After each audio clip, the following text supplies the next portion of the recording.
welcome back to the GSTL Season 2 Grand Finals. It's our final day. It all comes down to this. Axiom-Acer is down a series, but if they tie things up, we are going to go into that Super Ace match, the best of one to decide everything. Yesterday they had a really tough time. They lost with a 4-1 against AZUBU, a team that they beat several times already in the past, 2 times in just this current season, and they were not all too happy about that. Today they have to start anew and hope that they can, in the new system, in the elimination system, take down AZUBU and bring it down to the Ace match. Yeah, and as you guys saw on camera there for just a second, they looked to be in pretty good spirits today. Saw them in the makeup room. They were making jokes, smiling as usual. And, you know, that means that at the very least, they're back to normal. And there's Boom Boom's wearing the suit. At least I assume that's him inside. Boom Boom back with the suit here. He wanted to go for that ceremony. A lot of them were actually talking about it. And yesterday we saw the ceremony of Simple, right? The tuna can after he took down Ryang, which was actually pretty cool. And a lot of the players performed so well for AZUBU, especially, of course, Ragnarok was able to take down Innovation, something that very few people anticipated. Yeah, this is true, and he's also the starting player today in a ZVZ, so you know, things could actually continue to be really good for AZUBU if Ragnarok gets that very first win. Something we'll talk about a little bit more, but they get that early momentum, it can be really scary. One of the biggest problems for Team AZUBU is, of course, going to take down Innovation today. This is the elimination system, and several times in the last season, Innovation was the one who really brought his team to victory in this system. He had one all-kill as well. So this is going to be the main objective, but there are so many other good players on the Axiom-Acer bench. That's a pretty good reason that they dominated this GSTL season so far. But right now, they are actually behind. Yeah, this is true. There's a shot of Ragnarok himself, somebody who is, at the beginning of this season, you know, the very first round was not really used. Then in the second part of the season, suddenly he came out and started taking big names left and right, and with that, it's just so great for AZUBU that he is the starting player today. He can get that ball rolling for them, maybe. Yeah, it's definitely someone that they can send out first, and he has pretty good chances against Impact, against Mekia as well, the starting player for Axiom-Acer, of course, today. But this is also the lineup where we saw Axiom-Acer just do so well, and they just have to believe in their own strength that they can take it. And people argue that an ace match would also be in their favor, since Innovation would be the obvious pick. And of course he lost to Ragnarok already, but if you just look at his individual statistics over the course of the season, then he's still at 10-2, which is absolutely impressive. Yeah. I mean, if you actually look at the results from yesterday, which we're going to have on screen here, you could see that AZUBU crushed Axiom-Acer, but if you watch the specific VODs, if you watch the actual games, a lot of these matches were build order losses, and especially the game against Crank by Supernova, for example, just shows that some of these AZUBU players can really plan a specific build for a specific map, but in this format, in the all-kill format, it's a little bit more difficult to pull stuff like that off. Yeah, and with the all-kill format, you always want to, of course, counter your opponent's players. So something that I could definitely see here is that we see Innovation coming out to counter one of the Zerg players. That would, of course, be what Axiom-Acer would really like to do, just draw out someone like Symbol and then counter him with a Terran player that is just so good at this matchup. But if they lose the first match here, then they will trail behind a little bit and the ones to react. And also don't forget that, you know, had Impact come out later, they would have always had to consider, okay, we might have to deal with the Zerg later, but now if Impact loses, they know there's no more Zergs on the bench. They don't ever have to think about that matchup. It's actually one of the things where I'm a little bit surprised that we see Impact as the first player, because you take the option away of countering in a matchup. It gives him, on the other hand, of course, more time to prepare, but I would have loved to see him come out maybe as the second player, maybe as the third player, just something that he could do there. Like this, they only have Protoss and Terrans remaining after Impact is out of the picture, so definitely something to consider. Yeah, I totally agree with you there. That's something I wanted to talk about too, just simply eliminating Mekia means, or Impact is new ID, means you don't have to worry about Zerg, so that would be great for AZUBU. If they get that first win, not only is Ragnarok on a roll right now, but he takes out the only Zerg, and it's just going to be tough for Axiom-Acer to climb back up. Innovation is definitely there to take out Symbol. I think we are not going to see him until we see Symbol. Yeah, I think that actually the choice to put Mekia out there, Impact, was one where they said, like, alright, he's not as good as an all-around player as the other players on the team, but he excels at preparing for a match, so this is where his strength lies, and this is why we put him out today. Yesterday, he didn't play at all. Maybe it was already predetermined by them that they definitely want to send him out there. But he is a player who can take wins. It's not going to be easy against Ragnarok, who just seems on a roll right now. But Axiom-Acer, as we can see here on screen, has a lot of really good players. We didn't even get to see MMA yesterday, for example. Yeah, exactly. A lot of people were saying MMA is the reason why they lost, just because he didn't come out. But jokes aside, He is a really strong player they can rely on today. They didn't get to see yesterday. And I think everybody is hoping, and myself included, that we can see MMA versus Sleep today. Something that we wanted to see yesterday in the lineup. They had a little bit of trash talk, but it just did not come to that. It would be pretty cool if we would see the match. They prepared already against each other, of course, because of yesterday's match. And there we had so much trash talk before the game actually started. So it would be great if one of them comes out and then immediately the other follows to take him on. That would be quite fun. Yeah, and we got rock, paper, scissors going on here by Crank. As you can see, he's definitely in a good mood today. And he's somebody I think we will see no matter what. He always comes out as the team captain. I almost feel like we'll see him second today if Impact loses. With Crank, you have to, of course, be worried about yesterday's result, but at the same time, you can just focus on today's match and be like, all right, guys, we had like one game that we could lose. This is it. Now we have to just focus again.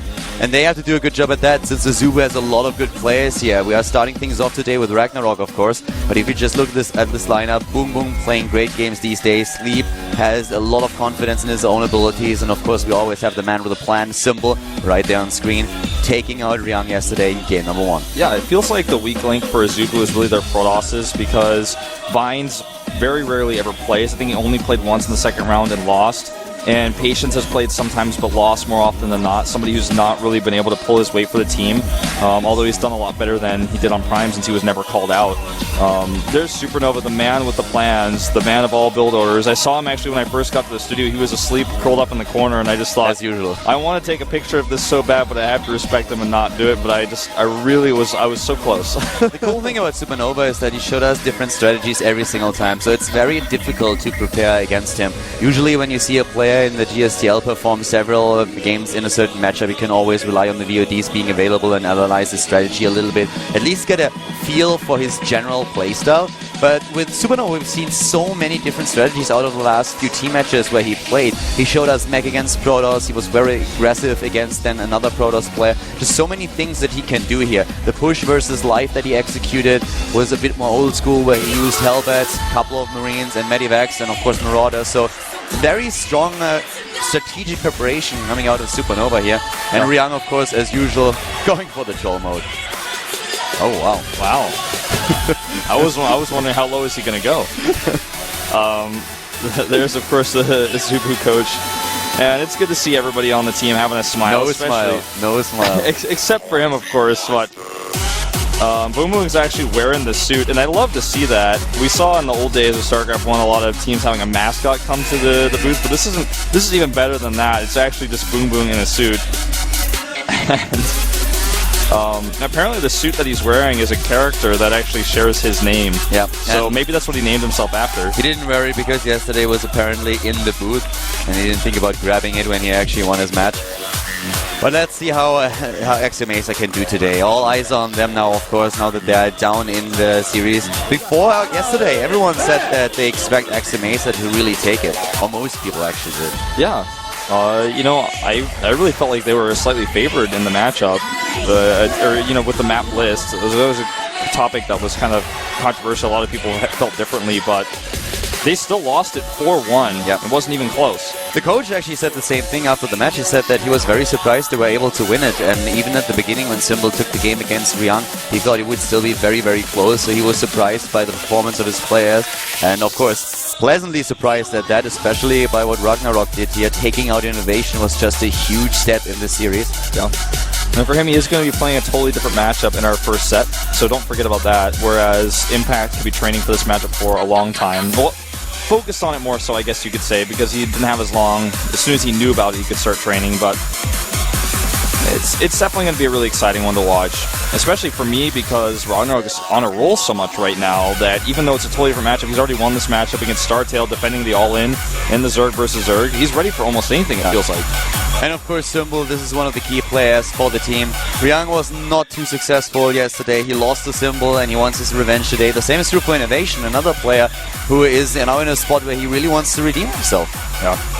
Innovation, you saw him earlier have a little bit of a smile when they were lining up, and I like to see that because Innovation is a player who works so hard and he's got so much pressure on him just because he's considered to be the best turn versus Zerg player in the world that when you lose a match like that, it can really hurt you. A lot of fans in the studio today as well. Welcome to Seoul and welcome to the GSTL, guys. I hope that you enjoy today's matches.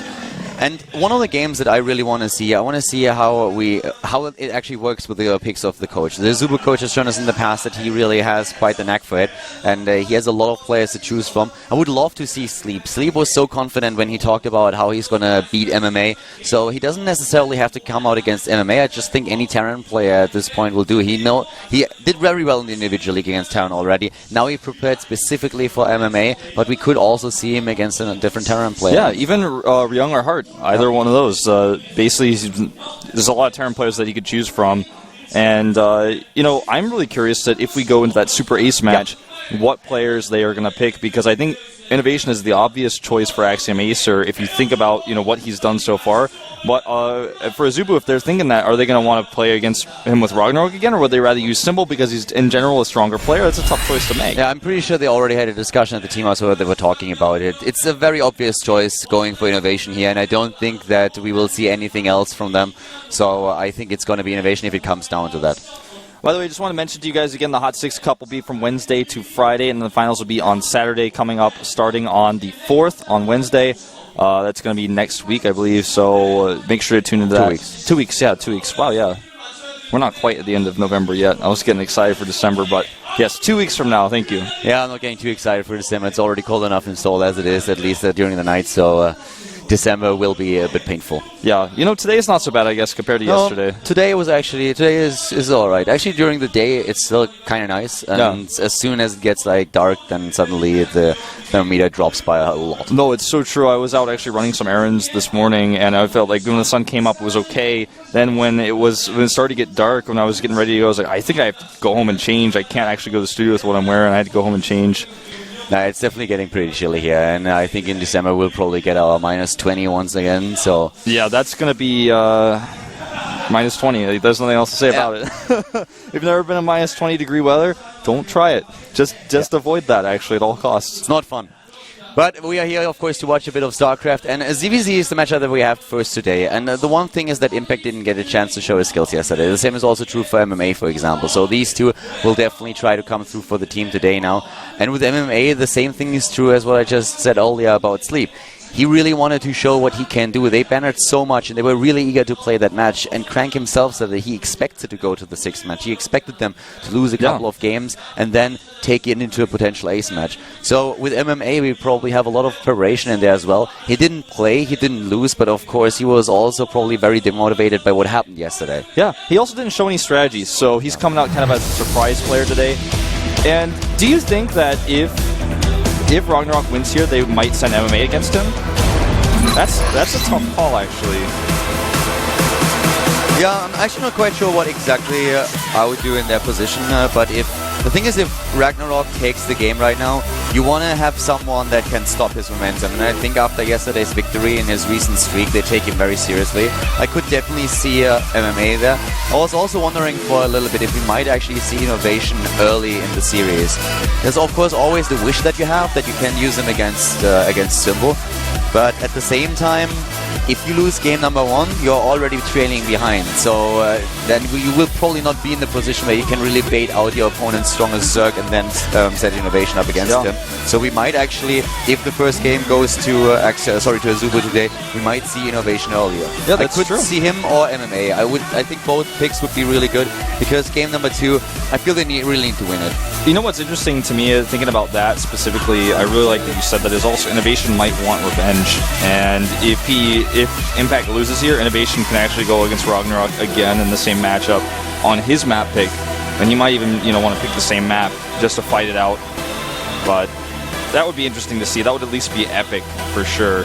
And if you get Innovation out early and he gets a bunch of wins, and you start to rack up the points, then you just, of course, think our biggest concern now is Symbol. If we can beat him, we've got this one. Here's Ragnarok. So on fire recently, such an up-and-comer suddenly in the GSTL. The first round, not so much, but the second round, he is all over it, winning so many points. And he wins the important ones, which is even more important than that. So in the GSTL season, also against Zergs, he was really successful so far. Yeah. So he's definitely a good choice to send out as the first player. If you think about which other Zerg players they have on the bench, they can always use later on as Sleep and of course also Symbol. So a really good lineup for them. The weakness that they have is definitely the lack of Protoss players, something that they might might consider to change in the future, maybe pick up a new player. Yeah, and in blind pick like this, when you put someone like Ragnarok out, he doesn't have any glaring weaknesses, so he's just such a great starting player. You can play all matchups and do well. And in his EBZ, he's got to be feeling pretty confident after, you know, last time he played his EBZ, he just held a rush. He was feeling pretty confident going into besides that. And Impact is a strong player. He was really good on his previous team, came into Axiom-Acer, and now he hasn't played too many matches. He's 1-3. For him, I'd be feeling stressed because he probably didn't expect to face Ragnarok right away. You know, another thing is actually, if you think about it, when we're talking about the big players on both teams and you talk about innovation, do you really want to dodge the match innovation symbol when you're on the AZUBU bench? Because who else is going to take down innovation? Do you try to feed him more players and hope that that one of them will be able to take him down? Or do you just go man mode and you say, like, you know what, we're going to set up symbol against innovation. Axiom-Acer, once of course the same matchup, they want to innovation take down symbol. I feel we are going to see that match today. Yeah. And you know, if we do, the outcome of the game itself, that could determine the entire match. It absolutely could. I feel like the only other choice than using Symbol is if Supernova has another one of those builds in his bag of builds that he's going to pull out for a TBT. I feel like that could be the only other way. Yeah, I completely agree. It has to be either the one or the other, but it's definitely something that they could consider, where they say, you know what, let's just don't worry too much about the strategies here and we'll just go for it. But the first game is going to impact these strategies quite a lot because it determines if you're the player who's reacting or acting in the series. If you throw the next player out or if you can save a player for a little bit later down the road. Game number 1 here is going to be played on Polar Night. Yeah, pretty good map for ZVZ, nothing too complicated, all builds possible here. And well guys, we are ready to jump into the first match here at the GSTL Finals, the second day. Axiom-Acer is down 1 match. They have to win it here in the elimination system. We have our Zerg versus Zerg as game number 1, Impact going up against Ragnarok and the GSTL with Colin Wolf.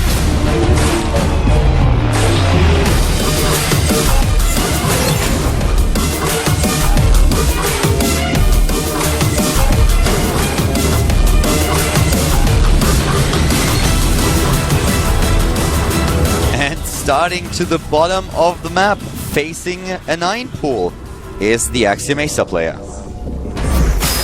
Axiom Impact. So interesting that his opponent goes for the 9 pool. We'll talk about that after we announce his name. Yeah, Impact here actually with a win ratio not that stellar in Zerg versus Zerg. It's a matchup where he struggled a little bit. He's going up against the Zerg opponent who just recently defended against an early pool. Now he's using it himself. It is, of course, for Team AZUBU. AZUBU Ragnarok. It's really bold that he does this, but maybe he's doing it just simply because his opponent's probably not going to expect that since he himself just faced it recently. That's one of the reasons why I can see this, and also I actually think it is the reason, because if you look at the statistics in general, then you see that Impact is not too confident in Zerg versus Zerg. He lost a lot of his matches. Granted, they were also against good players, but he's currently with 7 maps played. He's only at a 28% win ratio. And Ragnarok himself actually has a 75% win ratio with the same amount of maps nearly. He only lost to Life and Soulkey. And these are players that are amongst the best in the world. So Ragnarok's abilities in ZVZ are very good. What we have right now, on the other hand, is the Axiom-Acer Zerg heading into a hatch first and then pool. So we could see a lot of damage done here by Ragnarok. Of course, the Overlord will see this. Sees the links right now, and he just redirected it, so he saw it 100%. And the Queen is being made right now, so he's not going to pull his drones, of course. He's going to commit to gas here, as you can see. We actually could just do a cancel, and he does do the cancel to get 2 additional Zerglings. Yep, he wants to do a little bit of damage right now. He wants to get the Zerglings in, try to take down a few of the Harvesters, and with the late pool, of course, he has a bit of time there. He's also going to deny a lot of mining time, but he needs to do damage since the Harvester count is now much, much better for Impact. Yep. And of course, the cancel at the hatch is something that you definitely want to force out. If you let that hatch complete, your opponent will have the better production, and also, of course, then later on the faster economy. And here come all the drones, basically, down here. He's left, I think, only 2 in the main base, and he's fighting with those Zerglings, and this could be worth it if he saves the hatchery and doesn't lose very many drones. And so far, only, well, 2 drones about to go down. 1, 2. It's actually a lot of the drones that are going down. He's losing so much mining time here. 3, 4. I think this might actually just be game. I don't think it's that bad, but like he's losing a lot here, and he needs to be careful. The Harvester count is 7. So he's losing more. If he loses more than that, then it's going to be really tricky. But so far, the Lings are doing a decent job. He's only down. He's down to 6, and if he could have killed another one, that would have been 5 against 14. So yeah, this is starting to be really bad. At first he only lost a few, then he could have made up for it with the extra expansion that he has, but we also have the Queen now in the main base of Ragnarok, which gives him the injects that his opponent didn't have at that time, but both of them now with Queens. The question is just how much damage can Impact do with the counter. Exactly, the counterattack is very, very important here. He's going to do the same thing, essentially. Come over to the hatchery here and start poking. He's got way more Zerglings than his opponent. If he can actually get the cancel here, I think he can recover. And he may be able to get that. The Queen by itself with just a few Zerglings, I don't think it's going to be enough. He's just trying to buy time. He's buying time, and he's going to lose the Queen, maybe. Good micro here so far. Tries to get this around the Queen. Starts stepping back, but so slow off creep. Yeah, more Zerglings are coming in. I think he should have fought with the Queen a little bit longer. He would have lost it eventually. But he saves that hatch, and that's really important. He has the Zerglings out on the map now, and we are still in a lead in Harvesters for Ragnarok. But Impact is definitely closing that gap. And with the Queen going down, that's also important.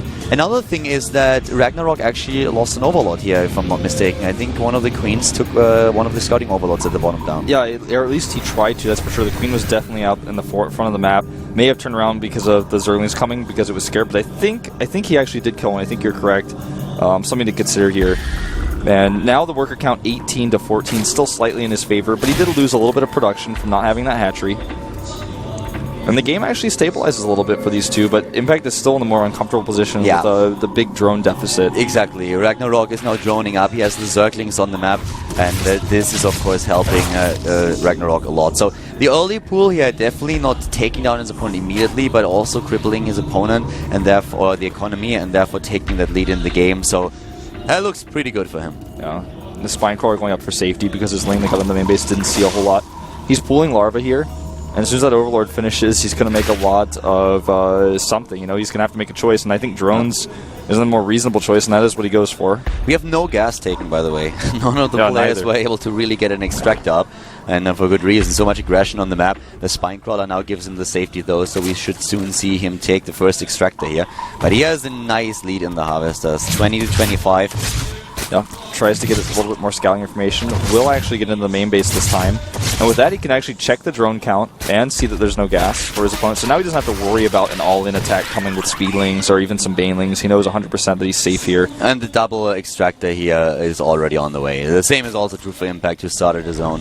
But now a 10 Harvester lead, and that's very, very significant. The third base, of course, later on is going to come into play too. But for now, it's just about the tech, get the economy up, and make sure that you scout what's happening. If your opponent suddenly runs in with a couple of Speedlings, then that could be a problem. But I doubt that we will see something like this.